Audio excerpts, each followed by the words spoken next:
Fala, meu povo, estamos aqui para mais um episódio da 6ª temporada do Vamos Podcast. Hoje com o João Lucas, recém-João Lucas, né? Recém-João Lucas. E aí, pessoal, tudo bom? Obrigado, viu? Pô, obrigado. Deixa eu te cumprimentar direito. Tô feliz. E aí? Pô, que bom que deu certo. Que bom, que bom. 45 do segundo tempo. É, entre os trânsitos de São Paulo, estamos aqui. Cara, conta aí um pouco da sua trajetória e dessa mudança nessa ordem. É muito louco, assim, porque apesar de eu ser muito novo, né, 23 anos, já faz um tempo que eu me relaciono com a música, com a arte de modo geral. Assim. Eu comecei muito cedo, quando eu tinha 5 para 6 anos, veio um interesse muito grande de tocar bateria, porque eu frequentava a igreja, né, junto com meus pais. Então é algo muito comum na igreja, criança que tem uma inclinação ali, você ficar olhando, não sei o quê, e eu comecei a querer muito aprender. E aí comecei a tocar bateria, comecei a fazer aula, comecei a tocar na igreja com 6 anos. E as outras coisas começaram a acontecer ali.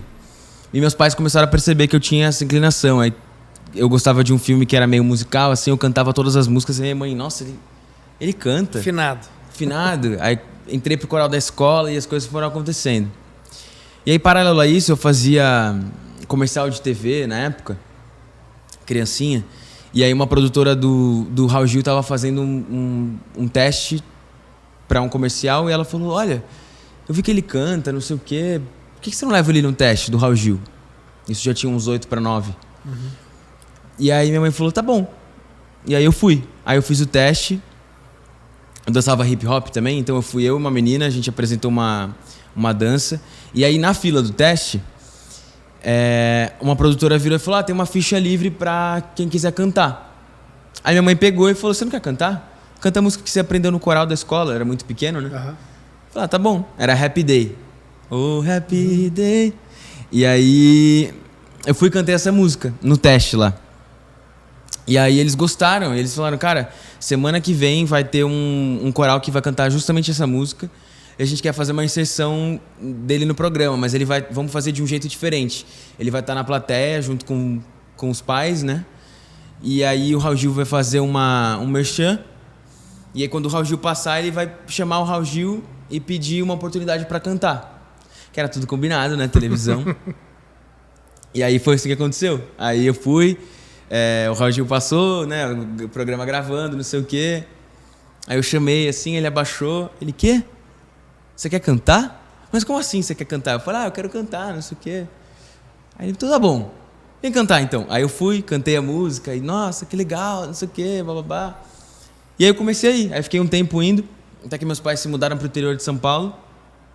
E aí eles começaram eles se tornaram pastores, voluntários lá na igreja. E aí eu fui crescendo nesse ambiente, sabe, nesse contexto. E cidade que era? São João da Boa Vista. No interior de São Paulo. Uhum. E acho que a igreja é muito aberta para quem tem algum tipo de talento musical, sim, etc. Acho que também pela necessidade, né, de ter ali. Então eu fui aprendendo um pouco de cada coisa, sabe? Um pouco de cada instrumento. E comecei a cantar muito cedo e as coisas foram acontecendo. E acho que por esse percurso natural de desenvolver isso dentro da igreja, eu acabei indo pro caminho da música gospel, né? Uhum. E aí, como o João Figueiredo, eu sempre fui João Lucas, né? João Lucas é meu nome de nascença. Mas eu lembro que na época eu tinha Instagram, era João Lucas, _ alguma coisa. E alguém que começou a me ajudar com essas coisas de internet, não sei o quê, de lançar as coisas, falou, cara, por que você não muda de nome? Por que você não... Acho que você tem que arrumar um arroba mais interessante no Instagram, não sei o quê. Aí tinha João Figueiredo F, que era o meu arroba antes, disponível. Acabei mudando pra esse e acabei pegando esse nome como artístico, que é meu sobrenome.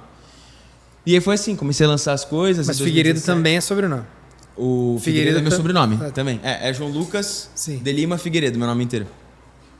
E aí virou João Figueiredo. E aí comecei a lançar, as coisas começaram a acontecer. E aí com o tempo eu comecei a perceber que muitas das minhas vontades de performance artística, sonhos meus de criança, ficaram um pouco limitados por conta do contexto da música gospel, né? Uhum. Que é algo muito segmentado, nichado. Sim. Então, e tem as suas barreiras ali de forma de se expressar, de performance, de onde cantar. É um mercado quase paralelo, assim. É um mercado paralelo. Em algumas coisas, né? E eu comecei a perceber que eu não estava tão feliz e realizado com o que eu estava fazendo profissionalmente. Nada relacionado à minha fé. Musicalmente só no gospel, você disse. Musicalmente no gospel, exatamente. E aí começou a também vir um desejo e alguns conflitos internos, sabe? Acho que você vai crescendo e amadurecendo. Eu era muito novo, comecei muito novo. Então fui fazendo 18, 19 anos, fui começando a ver o mundo de uma forma diferente, assim, sabe? Saber separar, entender que eu posso ter a minha fé. Sim. E eu também posso ter a minha profissão que não está diretamente ligada ao mercado da minha fé. Sim, entende? sim. E aí foi basicamente acontecendo assim. E depois que eu comecei a namorar, né, a Sasha, que aí trouxe uma grande visibilidade pra mim, fora da bolha gospel, porque por mais que eu já era uma pessoa pública dentro desse nicho, é muito diferente, né? Comecei a ter acesso a outras pessoas de outras religiões ou qualquer coisa do tipo, ouvindo as minhas músicas. E aí eu recebia muita mensagem assim: poxa, que voz bonita, que música legal, mas eu não consigo entender o que isso significa, sobre o que você está cantando. E aí uma coisa começou sabe, bater assim na minha cabeça. Tá, por que cantar sobre algo que as pessoas não conseguem se relacionar e entender? Sim. Ou melhor, que nem todo mundo consegue. Então isso foi um dos questionamentos que começou a vir, e aí eu falei, cara, eu acho que eu quero ampliar, sabe, a minha possibilidade artística de me comunicar com pessoas de diferentes religiões, de lugares diferentes. Deixar mais pop mesmo, né? E aí foi o caminho pop que eu encontrei. E ao longo do tempo também fui percebendo que o discurso fazia mais sentido com aquilo que eu acreditava, a forma como eu vejo o mundo, né? Meus princípios e ideologias, enfim. Não queria participar de nada muito excludente, sabe? Algo que excluía as pessoas. Não tem por que restringir. Exato. Né? Não tem por que restringir. A minha vontade sempre foi trazer para perto, independente de quem a pessoa seja, de onde ela vem. Pô, e a igreja revela muita coisa legal, cara. Muito. Assim, ó, eu conheço tanta gente muito boa que veio da igreja. Ana Gabriela veio da igreja. Ela falou no podcast. Bruno e Davi vieram da igreja. Pô, assim, uma baita musicalidade. Alguns dos melhores materiais que a gente pega de referência musical, assim, pô, vem de igreja. Vem de igreja, 100%. É muito bom. É um movimento que nos Estados Unidos acontece há muitos anos. Sim, né? sim. A gente vê vários cantores, tipo, desde Aretha até Whitney, e mais jovens ainda, Jonas Brothers, por exemplo, eles cresceram na igreja. E aí, quando eles começaram a fazer coisa fora da igreja, a igreja meio que deu um pé na bunda. É que lá todas as bolhas são muito grandes. Aqui você tem macro bolhas, sei lá, sertanejo, funk, agora o trap, uma bolha que inflamou muito. Demais. Mas nos Estados Unidos você tem várias bolhas que elas são muito similares em tamanho, né? O pop é muito grande, o folk é muito grande, o country é muito grande. Então tudo tem muita expressão, assim, o gospel também. Aqui você tem bolhas que às vezes você tem um artista que ele é estouradaço numa bolha, mas que uma outra bolha Ninguém não tem ideia de quem ele seja. Exato. A gente falou com o Marcos Almeida na temporada passada. Incrível. Cara, o Marcos é uma Fenomenal, parada assim, ó. Assim. Eu virei o maior babação de ovo do Marcos depois, porque ele é um dos poucos assim que eu não conhecia a fundo quando a gente sentou para trocar uma ideia. E ele traz uma lição assim, ó, ele é um cara, ele tem uma parada que vem junto com ele assim, e que ele vai te prendendo, vai te conectando, e aí você vai pro show. Eu nem ia conseguir no show dele, falei, cara, eu vou dar um jeito. Que era no dia seguinte do podcast, a gente gravou lá em Floripa. A gente foi no show, levei o Biel comigo. O Biel ficou espantado. Falei, cara, vira um culto mesmo, assim. A entrega da galera, a presença dele de palco, a voz, aquele bumbo com violão, é um negócio que vi poucas vezes na vida. Eu já tive o privilégio de ver ele ao vivo, assim, é isso mesmo. Você fica extasiado, você fica, caramba, como que ele consegue tirar esse som e esse algo tão profundo? Ele é um dos caras, assim, que entrega muita excelência e é muito autêntico. Eu nem consigo caracterizar ele muito como um artista gospel, sabe? Eu acho que ele conseguiu até furar um pouco essa bolha, assim, e ser referência até fora. E ele tá nessa tentativa também, de tirar um pouco do estereótipo, assim. Porque Não, ele é incrível. Ele fala isso, cara, eu faço música. Exatamente. E eu tenho a minha crença. Algumas vezes eles estão conectados, outras vezes eles estão dissociados. Eu acho que as pessoas têm um pouco de dificuldade de entender isso quando diz respeito à música. Né? Ninguém cobra de um, sei lá, de um médico que ele faça uma medicina cristã, sabe? É verdade. É uma boa... cobra de um músico. É uma boa referência. Você pode ser, independente da sua fé, você pode ser cristão, espírita, umbandista, etc. E você pode fazer a música e a sua profissão correr paralelo a isso. É óbvio que dentro da sua vida, uma hora ou outra, pode ser que essas coisas se encontram em algum aspecto. Mas não é uma obrigação Não é uma obrigatoriedade, sabe? Eu sou contra qualquer extremo, assim. Então, eu vi, né, mais recentemente, todo esse movimento da Priscila Alcântara, por exemplo. Sim. De ela estar no gospel, aí, por um momento que ela estar também no gospel e tentando dissociar um pouco a música, por uma virada de chave muito doida que ela deu agora, que eu, enfim, como eu falei, eu nem entro em temas polêmicos, então eu não vou nem entrar, tipo, pô, o que você acha, porque é complicado. E minha opinião, acho que não precisava também já começar com o bonde do Tigrão. Mas uma coisa que choca um pouco, né? Foi muito... Alguns escolhem esse caminho pra dar essa diferenciada e, tipo, desassociar de vez. Achei que foi um pouco extremo, assim, mas o lance do Marcos eu acho muito respeitoso, eu acho, tanto que ele vai lançar, não sei se quando sair o episódio já vai ter lançado ou não, ele estava construindo um álbum com releituras, né, de Lenine, outras coisas até para, não sei se necessariamente para puxar um outro público, mas talvez para mostrar que ele não tá enraizado numa coisa só. E ele tem uma musicalidade tão absurda que não tem que ficar mesmo enraizado numa coisa só. Nossa, né? Opinião. O cara pode fazer se ele quiser. Com certeza. Assim como o inverso, né? Quando o Rodolfo do Raimundos foi...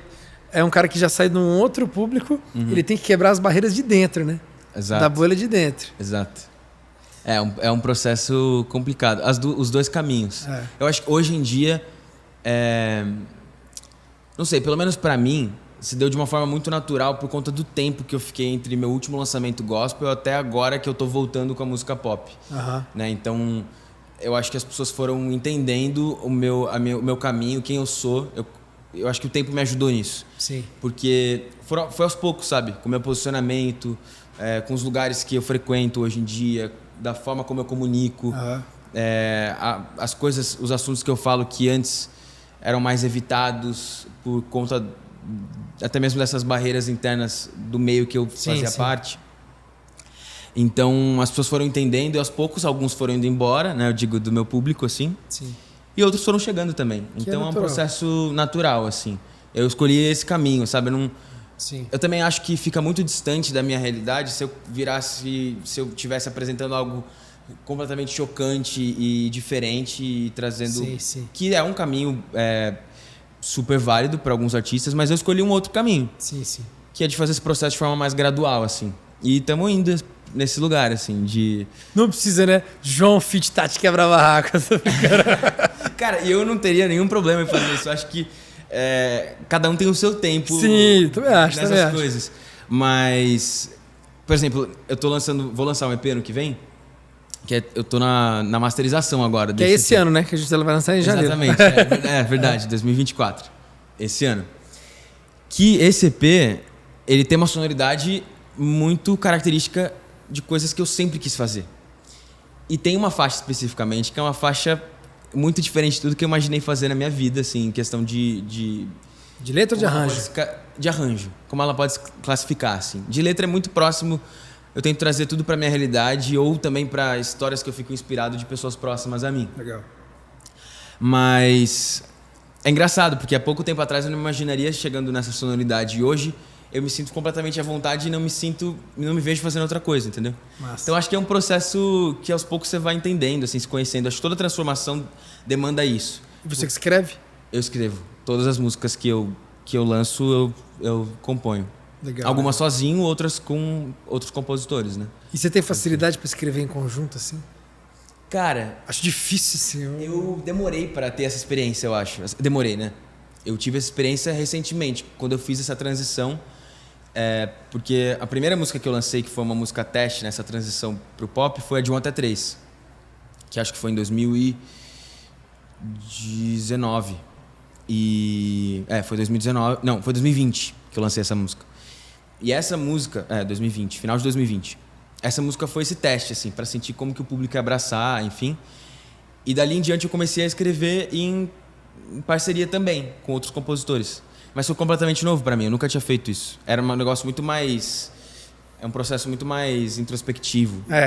E depois virou algo mais natural, assim, pra mim. Tipo, trazer uma temática, pensar em desenvolver aquilo, compartilhar isso com outras pessoas, sentir qual é o caminho que cada um vai levar. Sim. Com quem que você já escreveu?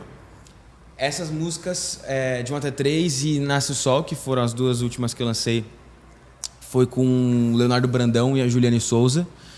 Eles também cantam música cristã e tudo mais. Mas o Léo, ele é um baita compositor, ele escreveu aquela... E você chegou atrasadinha. Massa. E ele tem várias outras músicas. E aí ele tava comigo nesse processo. A gente fez de 1 até 3, Nasce o Sol, e algumas outras que ainda não entraram em nenhum projeto. Mas foi uma experiência legal. E aí desde então eu comecei a fazer isso algumas vezes. Aí no meu EP tem algumas músicas que eu fiz com outras pessoas, tem outras que eu fiz sozinho. Mas é legal. A Lorena tá comigo. A Lorena é caneteira. A Bibi também. E ensina, né? Dá aula. Então, as duas juntas comigo nesse processo também foi muito legal. Me ensinaram bastante. Me ensinam bastante. Só que eu parei de... Vários artistas em algum momento, assim, amigos, clientes, e falou, cara, tem uma música sua que eu gosto muito. E aí, por 3 vezes, o cara falou assim pra mim, essa não é minha. Essa é da Lorena. Muito bom. Eu falei, cara, vou parar de falar isso pro artista. Vou primeiro pesquisar de quem que é a música, de fato. Porque... E ela escreve muito, pô. Você pode falar, eu gosto muito da sua interpretação nessa música. Dança do Trio, por exemplo. Cara, eu acho muito boa. E é da Lorena com o Marcos.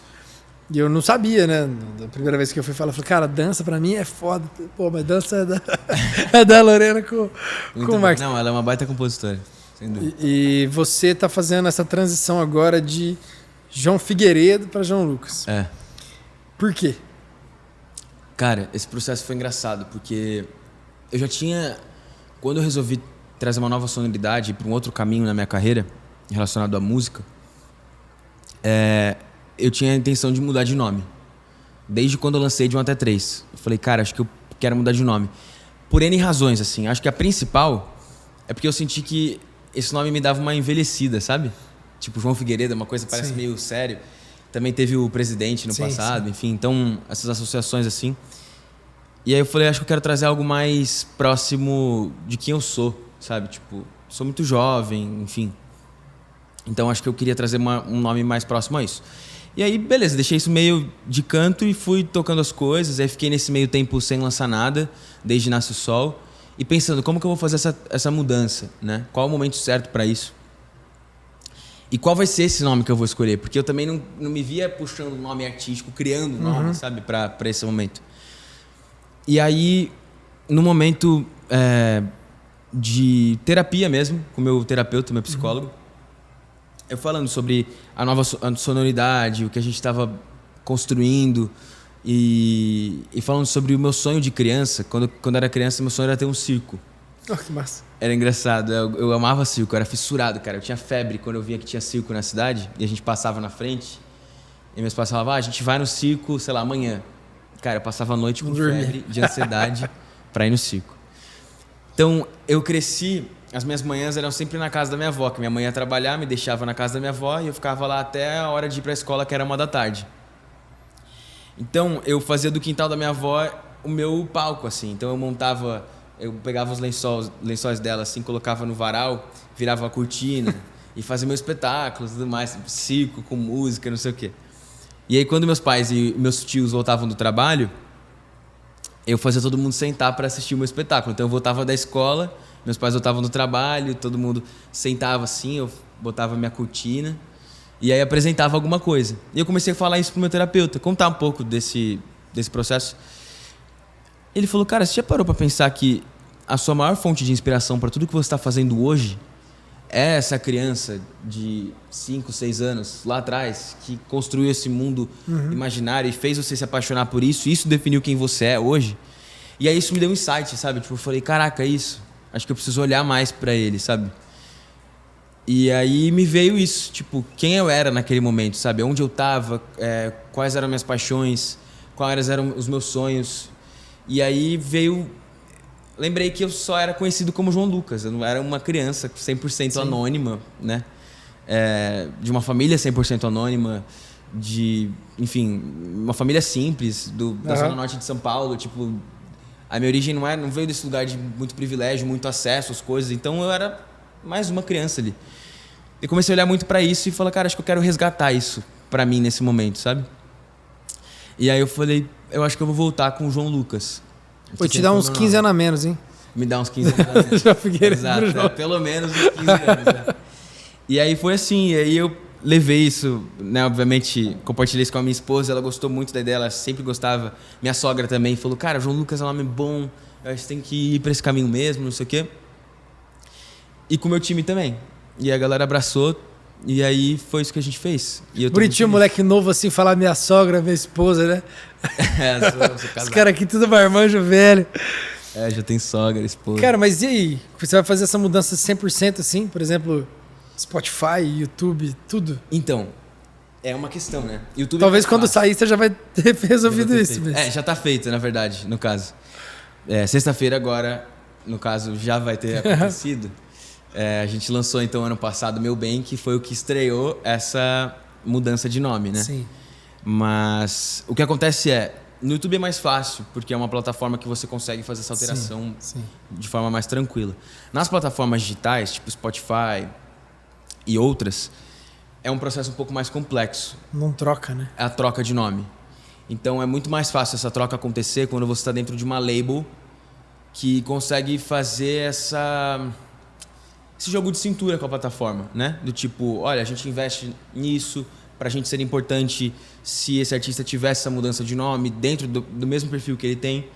Então não é uma coisa, não é um caminho padrão da plataforma. Eles abrem exceções para alguns artistas que fazem parte de grandes labels e eu sou independente.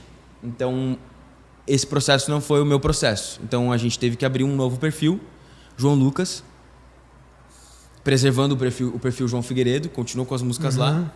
E nesse novo perfil eu vou lançar as músicas novas a partir dali. Entendi. E Meu Bem, que estreou que inaugurou esse perfil João Lucas, a gente lançou em collab entre os dois perfis. Ah, legal, legal. Na intenção de poder trazer o público também para esse perfil novo. Boa. E também porque é uma música que marca essa transição. Então fazia sentido João Lucas feat. João Figueiredo, isso é bom, hein? João Lucas feat. João Isso Figueiredo. é bom, hein? Boa estratégia. Gostei. É um feat comigo mesmo. Gostei, boa. E aí foi uma ideia que a gente teve internamente ali de poder fazer com que o público assimilasse isso e começasse a entender que o João Figueiredo era o João Lucas, entendeu? Sim. Você falou dessa mudança de nome. Cara, eu nunca vi alguém conseguir trocar na plataforma. Eu nunca vi. Eu tentei fazer, Snoop Dogg tentou fazer e não conseguiu. Ele relançou com outro nome, outro material, assim. Não sei se hoje mudou e tudo mais, mas até... Eu acho que hoje tá um pouco diferente. Até um ano atrás, eu não vi ninguém conseguir fazer essa mudança. É muito difícil. Eu acho que é mais fácil quando você tira alguma parte do seu nome, mas quando você traz alguma coisa nova, eu acho que é mais difícil. Mas você tem interesse, por exemplo, em deixar tudo que o João Figueiredo lançou para trás? Ou você gostaria de ter algumas coisas novas ali? Do João Figueiredo dentro do João Lucas? Tá. No perfil. Sim. Sei lá, lancei 10 músicas, mas, 5 eu queria puxar. Sim. Tem 2 que eu quero puxar. Que é de 1 até 3 e Nasce o Sol. E aí essas a gente vai adicionar no perfil novo. Que são as 2 músicas que foram, principalmente de 1 até 3, foi a música que me encorajou a fazer essa mudança. Então acho que já tinha essa identidade, essa essência do João Lucas em de 1 até 3, mesmo lançando como João Figueiredo. Mas vocês querem lançar ela na versão antiga mesmo? Na versão que já tá? Versão. E aí vocês vão fazer o mesmo SRC, mesma coisa? Só trazer pro perfil. Eu acho que talvez como uma colaboração também. Não, na verdade não precisa, assim. Ou pode só migrar, né? Se você pegar todos os mesmos metadados, por exemplo, SRC, tudo bonitinho, você consegue subir num outro perfil, mas você tem que manter o mesmo SRC. Sim. Porque aí você sobe, pelo menos no Spotify você consegue fazer isso. Você sobe, você entra em contato com o suporte do Spotify Artists, explica o contexto para eles, que é você mesmo e tudo mais, que está vinculado, e eles vão deixar você puxar os plays e os seguidores, e os ouvintes mensais. Pelo menos no nosso caso a gente conseguiu fazer. Quando a gente migrou eu já não sabia disso, tô aqui gravando um podcast e tendo uma aula. Mas já vai ter lançado, já vai estar com um monte de seguidor. Então eu já tenha feito isso quando o pessoal estiver ouvindo. Se você me ajudar, então vai ser mais fácil. Não, cara, eu passei por isso na unha, assim, quando a gente saiu de Maria Preta pra Maipê, eu falei, mas eu não queria perder tudo. Foi a primeira vez que a gente tinha acabado de pegar a playlist editorial, tava com bons números, eu falei, cara, eu não queria do zero. Assim. Aí eu falei, não, deixa eu ver tudo que... caçar. Fiquei, um mês caçando o que dá pra fazer. O do zero dá uma assustada, assim. Mas é gostoso. Que é o que me, falei, caraca, tá, beleza. Foram muitos dias, assim, tentando e pensando internamente o que a gente ia fazer. pra tentar evitar esse do zero, mas eu entendi que era o melhor caminho, assim.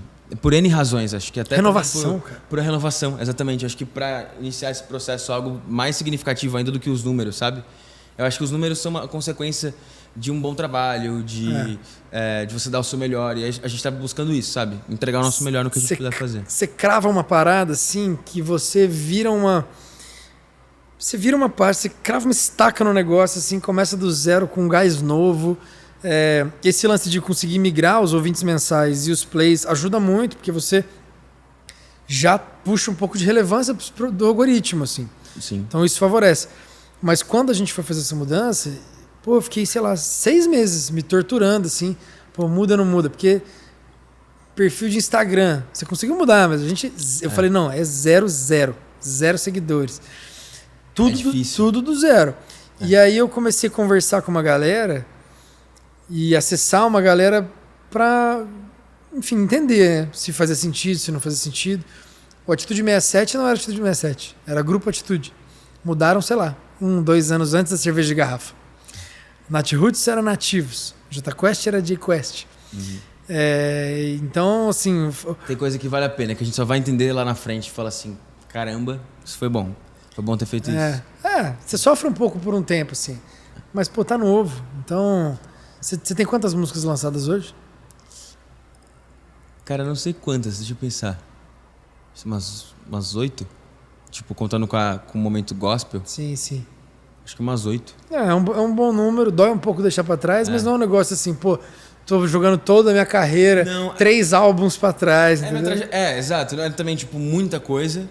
Mas a minha trajetória também, então, tipo, eu também não considero muito como, tipo, deixar pra trás, mas, tipo, o início, o meio e um fim ali desse momento que foi marcado por esses lançamentos. E acho que permitir com que as pessoas também acessem isso, tipo, entrar lá no perfil João Figueiredo e ouvir as músicas que elas gostam, que estão ali, que hoje não fazem sentido com o que eu tô fazendo, mas que eu já fiz uma época, eu acho que faz total sentido, acho que é legal isso também. E pra mim também, né? Eu tenho muito orgulho da minha trajetória, porque eu tenho certeza, se não fosse por onde eu comecei, cresci e me desenvolvi, eu não seria quem eu sou, nem estaria fazendo o que eu tô fazendo. Sim. Então, eu não olho pra esse momento gospel, esses lançamentos do João Figueiredo e penso, tipo, putz, se eu pudesse resetar, eu começaria do zero. Não, muito pelo contrário, eu tenho muito orgulho. E muito orgulho da forma como eu me desenvolvi nesse processo, assim. E eu acho que você tá fazendo isso num momento que você ajuda muita gente que tá com esse mesmo pensamento. Priscila tá fazendo isso, Marcos tá fazendo isso. Pô, é possível fazer outras paradas, entendeu? Então eu acho que você encoraja muita gente fazendo isso, assim. E você se vê fazendo outra coisa que não seja música, assim? Além da música, assim, eu não deixaria a música. Eu sempre acho que a música sempre. Acho que além da música, você melhorou minha pergunta. Pode ser. Tipo assim, acho que deixar a música pra viver outra coisa, não. É vício, né? Eu amo a música. E, enfim, acho que é o que a música proporciona, sabe? A conexão que você consegue fazer quando você ecoa uma música, quando você tá tocando algo com a pessoa que tá ouvindo e o que ela te devolve também. Eu acho que essa troca é inexplicável. Tipo, minha esposa é uma pessoa pública, né? Desde que nasceu. Isso é foda. E ela, desde que ela nasceu, 100%, assim. E ela fala, cara, não tem, assim... Dentre todas as possibilidades de você ser uma pessoa pública, eu acho que ser um músico, ser um cantor, é a melhor delas. Eu concordo. Porque você tem aquela sensação, sabe? De receber de volta, aquela interação com o público. Endorfina pura. Endorfina pura. E a sensação de você estar num palco, de você ter aquele coração acelerando, de você ouvir as pessoas cantando em voz alta, sabe? Gritando a sua música.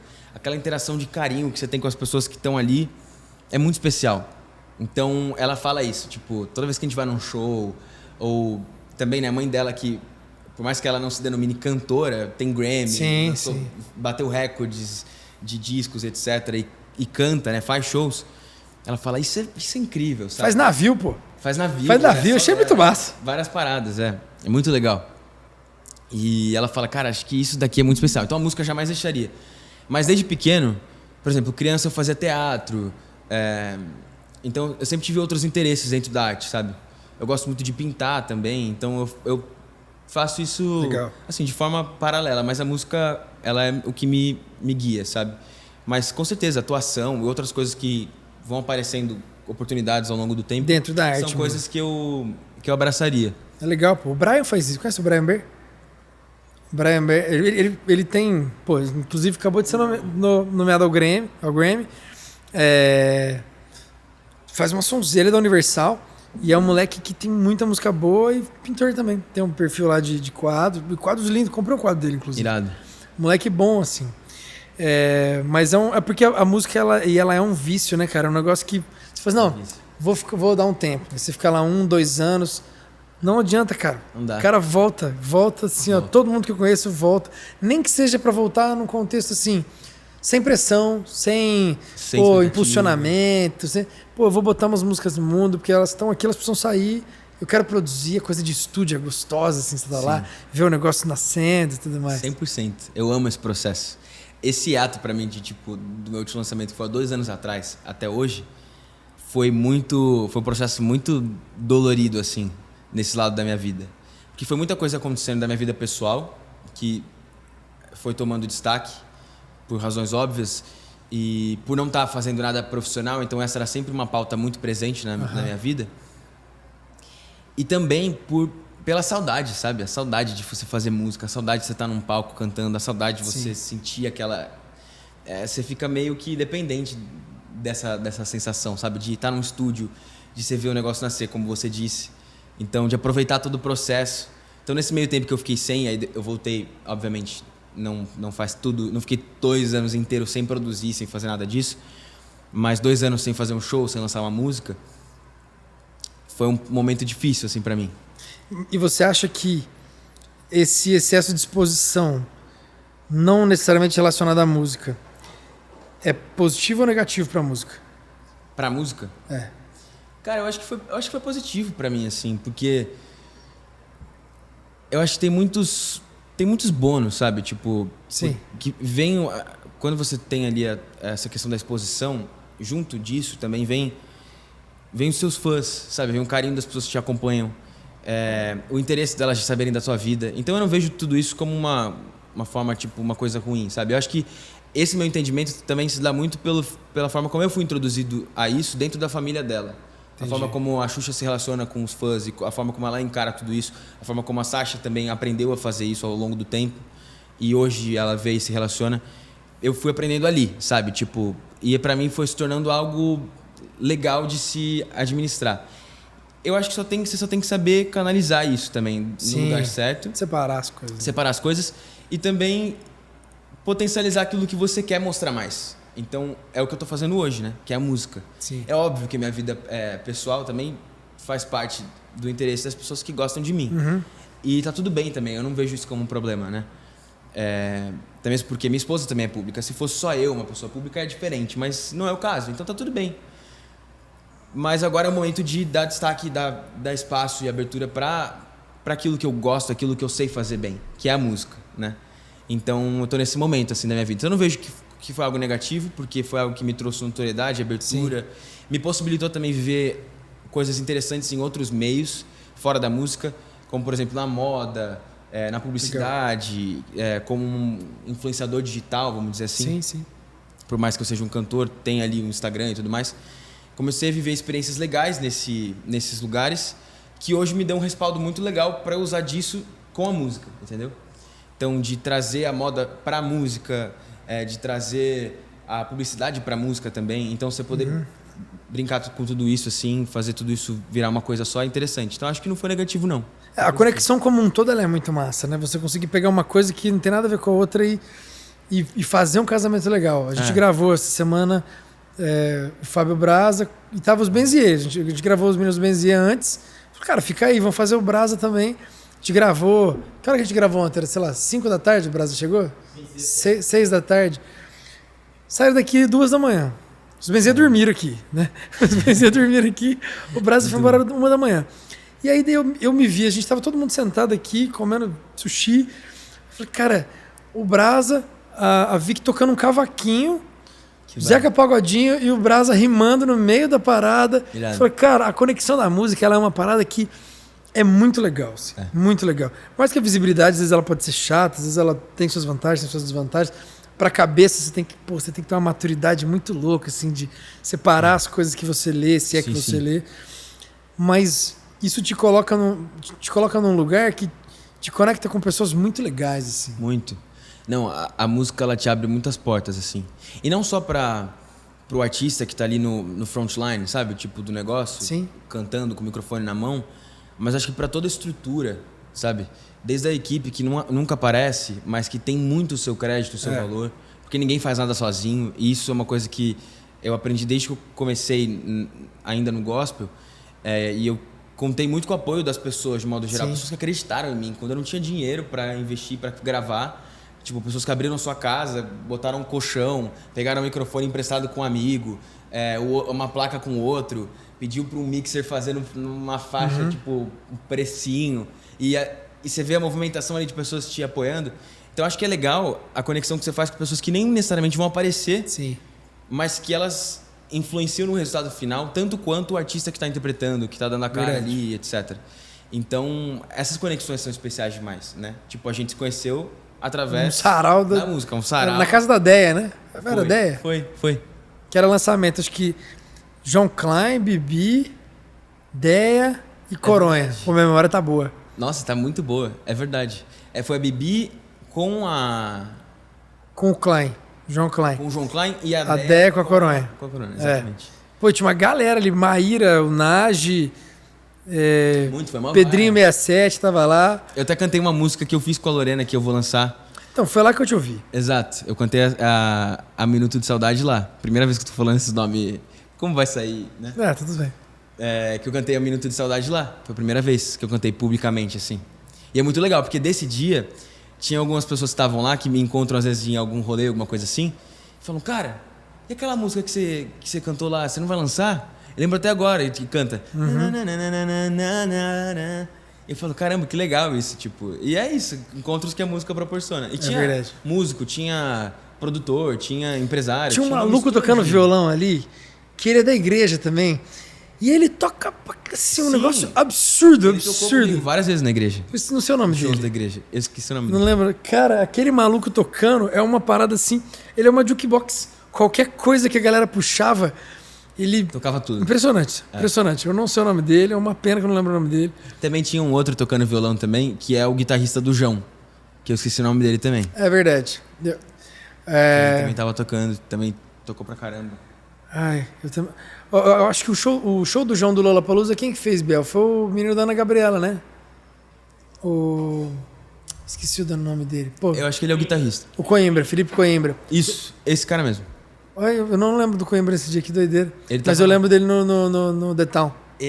Eu acho muito foda quando a pessoa consegue tocar e ela vai, tipo, só indo no flow, tá ligado? A pessoa puxa uma música. Eu admiro muito isso. Essa capacidade de memorizar, enfim. De construir em cima do zero. Porque o que esse maluco tava fazendo... Cara, eu toco, mas eu sou, né? Só uma farsa. Eu toco feijão com arroz. Aí eu vejo aquilo ali e falo, velho... Isso aqui é uma parada assim... O cara, às vezes, não tinha ideia que música que era. Aí juntava Coronha, Bibi, Giovana, cantando, e o cara só ia, assim, ó. Uma parada impressionante. É o lance do sarau. Cara, sarau é uma parada que eu me apaixonei, assim. Esse ano eu fui em todos que eu pude. Muito bom. Eu comecei a ir em sarau recentemente, assim. A convite da Bibi, da Lorena, que me introduziram, assim, nesse universo do sarau. E apaixonei, cara. É muito, muito bom. Uma vibe boa, assim. Você, tipo, ninguém... não tem um microfone pra uma pessoa cantar e todo mundo sentar e ouvir, ali todo mundo cantando junto, gente que canta, gente que não canta. E a essência do autoral, né? Exato. Pô, você tá ali pra mostrar a tua obra, pô. Exato. Sem, assim, completamente... Você tá vulnerável, você tá nu, mostrando pra uma galera, foda. Não é um negócio assim, sei lá, mostrar pra pessoa que não tem nada a ver com o negócio. São pessoas que entendem do que estão fazendo. O que tá acontecendo ali. Pô, cara, escrever com a Bibi é uma parada... A Bibi tava em Los Angeles escrevendo pra galera, assim. A Bibi escreveu música pra todo mundo. A gente fez um episódio com ela, acho que 3ª temporada. Pô, desde Luísa Sonza, Anitta, todo mundo, pô.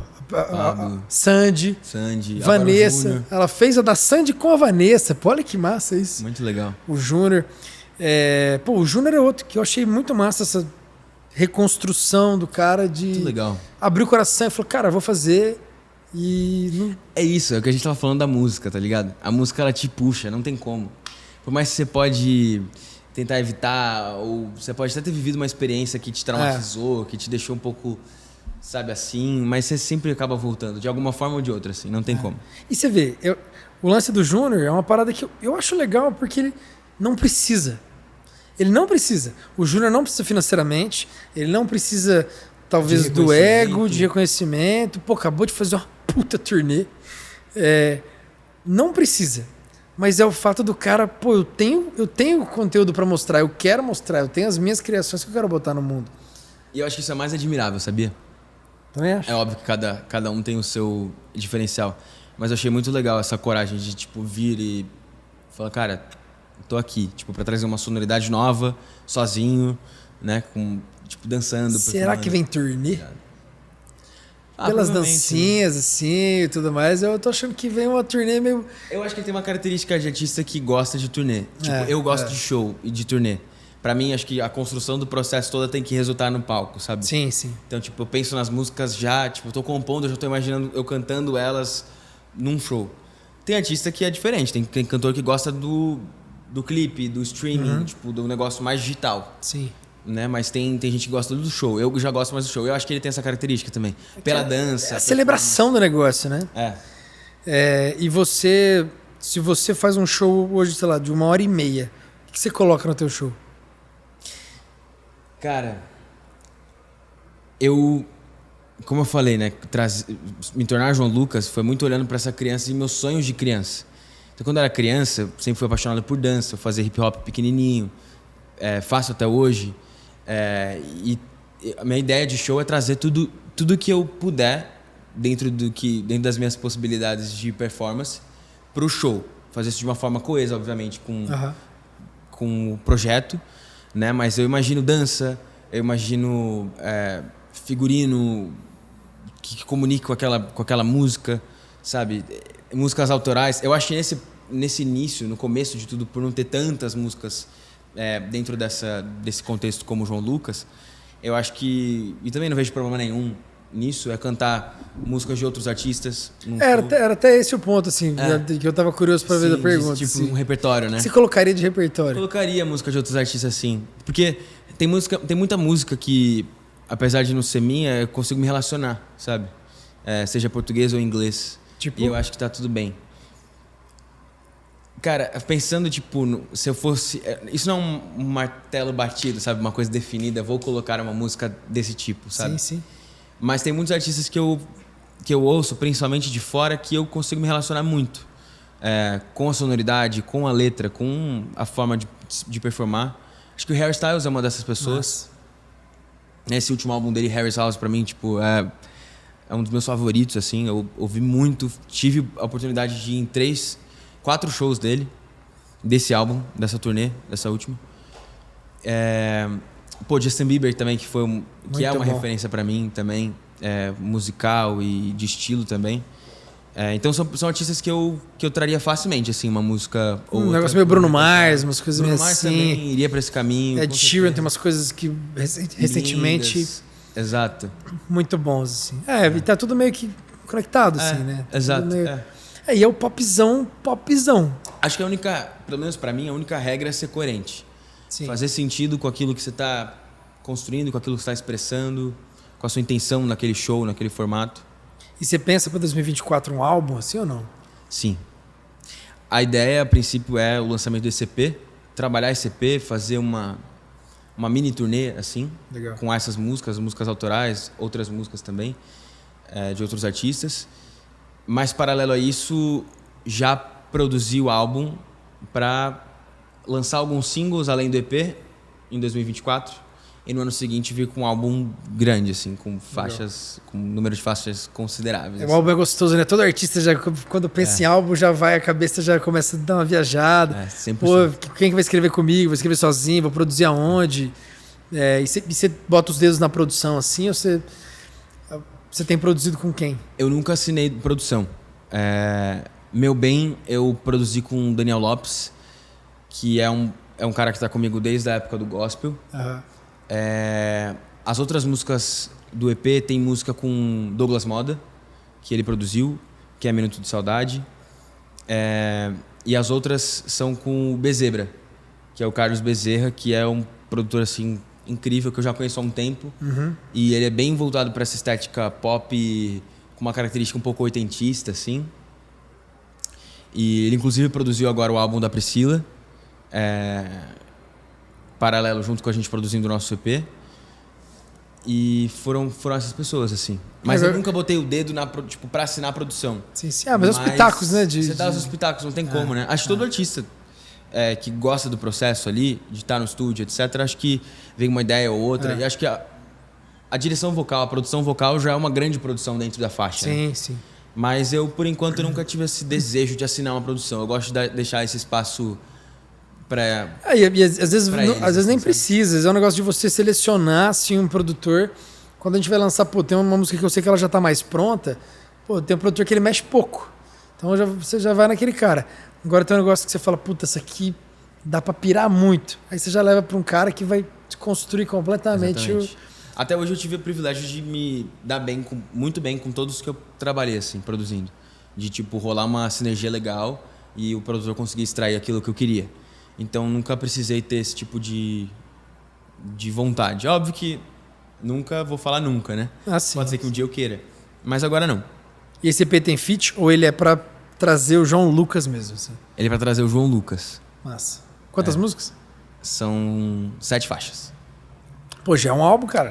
Praticamente. Passou de 6, já é um álbum. Considera-se um álbum a partir de 6 músicas. A partir de 6 tem gente que fala que é 7, tem gente que fala que é 8. Eu não lembro agora se o último até que eu vi me 6 falou assim, olha, 8 faixas é um álbum. Até 7 é um EP. Porra, mas é um baita EP, um EP. extended play mesmo. Assim. Tem pessoas, por exemplo, tem gente da minha equipe que fala que é um álbum, tem gente que fala que é um EP. Eu costumo falar EP porque a minha ideia de álbum que eu quero fazer é um pouco maior do que 8 faixas, por exemplo. Então, mas não, pô, não, você tá lançando um álbum. Não, porque o EP, ele já... Se você falou, eu estou lançando um álbum. É isso. Na minha cabeça vem um negócio meio 3, 4 músicas, 3, 4 assim, músicas? até 5.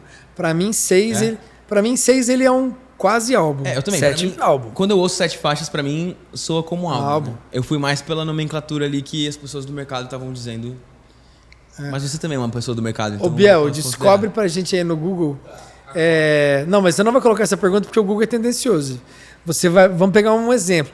Coloca o álbum Oasis ao vivo, que tem 2 CDs, o duplo.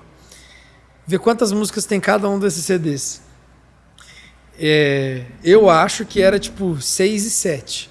Acho. Posso estar falando uma besteira gigantesca. Fiquei curioso agora de procurar aqui. Mas eu acho que... Porque, cara, 7 álbuns é um negócio bem construído. Você já tem uma boa história pra ser contada, assim. Sim. Não, inclusive o EP, ele foi pensando numa história. Tradicionalmente, esse formato contém cerca de 7 a 15 faixas, um álbum. O álbum. Pô, Mike 15 também, você tá maluco. Mike 15 também não, uma discografia. Cara, hoje em dia, estrategicamente falando, eu acho que o álbum ele tem que ter 10 músicas, assim, no máximo. Porque mais que acho que isso... se contar com interlúdio, com uma coisa ou outra assim, que você queira fazer uma brincadeira no álbum, acho que dá pra ter 12.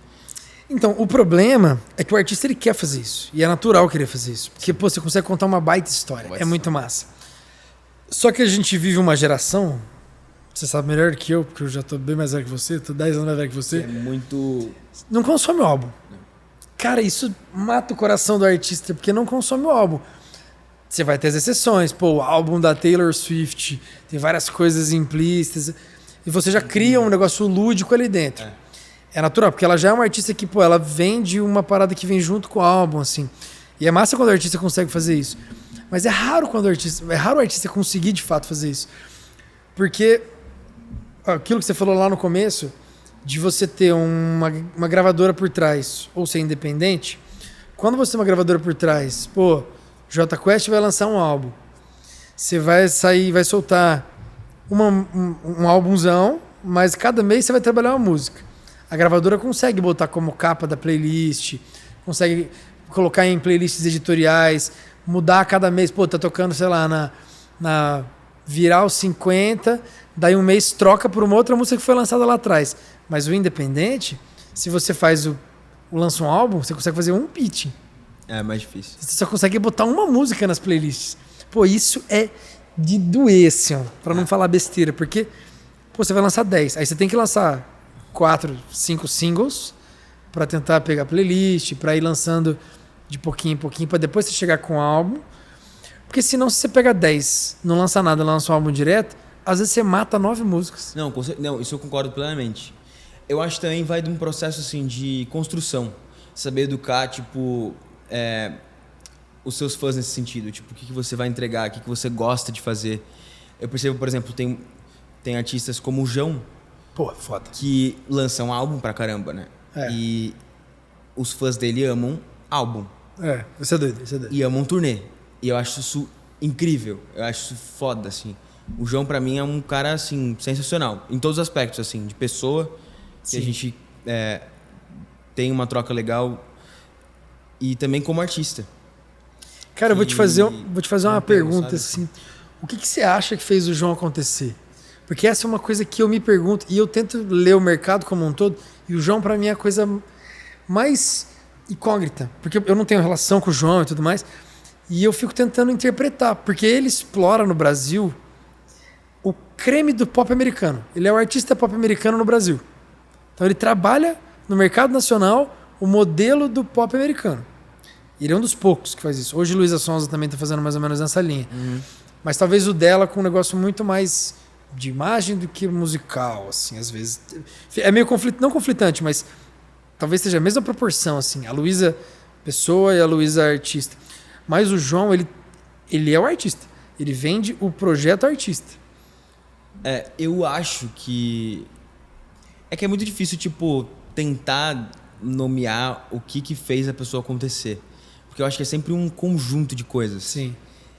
Eu acho que foi no momento certo, com a imagem certa, com a estratégia certa, com ele e as pessoas que trabalham com ele também, que estão desde o começo com ele, que são pessoas geniais também, muito talentosas, criativas. Então, excelência. Tipo, eu acho que essa é a diferença. O João, ele, tipo... Todo mundo que eu converso a respeito da carreira dele, de pessoas que conhecem ele há muitos anos, pessoas que iam, tipo, nos shows, pocket shows dele que ele fazia aqui em São Paulo, tipo, em lugares pequeniníssimos. Falam assim, cara, desde esses lugares menores, era uma entrega de excelência. Tipo, o palco pequeno, pocket show, 3 instrumentos e ele, mas já tinha uma luz diferente. Já tinha um cenário diferente. Legal. Ele já se preocupava com o figurino, ele já se preocupava com a performance. Então, eu acho que essa excelência dele, do time dele, o Pedro, o Renan é o empresário, o Pedro, que também é o diretor artístico, o pessoal ali da UFO, né? Toda a equipe, são pessoas excelentes, que gostam e fazem muito bem o que fazem. Então, acho que esse conjunto todo... Fora que eu acho que ele é muito autêntico. Sim. Tipo, ele escreve sobre coisas reais. Ele escreve sobre coisas que ele sente, ele escreve sobre coisas que ele vive, ou acho que outras pessoas próximas dele também vivem. Que é uma linha também que eu acredito bastante, assim. É um caminho que eu escolhi pro meu projeto. E eu achei muito legal, assim, o lance da identidade mesmo, que ele fez de ser, talvez... Não sei se de público ou de repertório. Há alguns anos era uma cena um pouco mais B, menos mainstream, assim. Uhum. E hoje o B virou mainstream. Muito por conta do João. Sim. Eu acho legal de ver como ele transformou o mercado, assim, de um negócio mais B para um negócio A. Eu acho... Composições complexas, tipo... Exemplar. Grandes Exemplar. Sou muito fã. Fui num show dele, em 2, eu acho, já. E, cara, surreal. Eu vi em festival. Cenário. Muito intencional tudo, assim... De alta qualidade mesmo. Não perde para coisas internacionais, não. Eu acho que para mim a régua dele é gringa. Assim. Evidentemente. o lance de fazer chover no palco e botar aquele dragãozão e sei lá o quê.